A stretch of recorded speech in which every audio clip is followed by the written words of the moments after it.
What's up, guys? What I wanted to do in this video is to review a very important lesson that we all need to learn from the Rittenhouse case.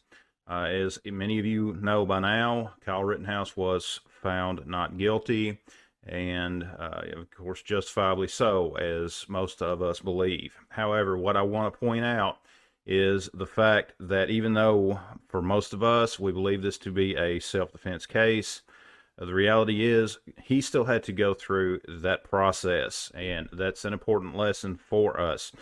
We do need to recognize that just because we may be justified in a self-defense scenario, depending on the prosecutor, depending on where you are at, your state law, that sort of things, you may still have to go through the process of the legal system. I think that one of the things that was on Kyle's side was the overwhelming amount of video, as well as statements by the prosecution witnesses. I think that some of those leave no doubt as to the clear fact that this was a self-defense case. However, just because of, aside from those facts, he still had to go through over a year of his life wondering whether or not he was going to spend the rest of his life in jail. I think that that is a very critical thing to consider. I think that it's a tragedy, in my opinion. I do not believe that people should have to decide between protecting their own life, the life of a loved one, and spending the rest of their life in jail. However, that is a risk that we all face, especially if we choose to protect ourselves in a situation. If there's any good that comes out of this, I hope that there is some changes to the law to kind of help protect people from prosecutorial overreach. In fact, there is some cases coming up that are, I'll just show you one here. In Oklahoma, there's a senator out there who has written a law known as Kyle's Law. The purpose of that law is to keep overzealous prosecutors from basically doing what had happened to Kyle, basically keeping a prosecutor from going overboard by allowing the person that was prosecuted to receive some kind of compensation to get back some of the cost for legal fees and that sort of thing.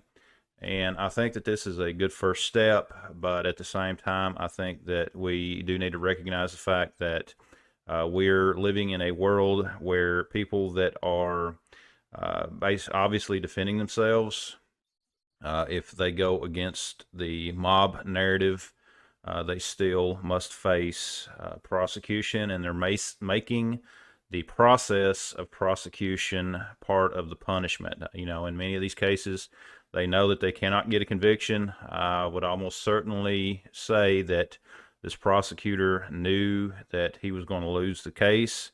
I think he was hoping that he would be able to get Kyle on something. However, I'm sure that he had a strong feeling under Wisconsin law that he was going to lose, especially when he looked at the evidence. We know that there were cases, or as part of this case, that the prosecution had basically withheld evidence. The prosecution had tried to introduce so-called evidence as part of this trial that the judge specifically had forbidden, just in order to get a win. He wasn't seeking after truth. He was seeking to win the case regardless of the truth. And I think that that is a tragedy of our justice system, and I would hope that we can make some steps to change that, to correct that type of prosecutorial overreach. I think that if you are someone who contacts your legislatures, if you are someone that regularly speaks with your representatives, I would encourage you to bring these issues up to them.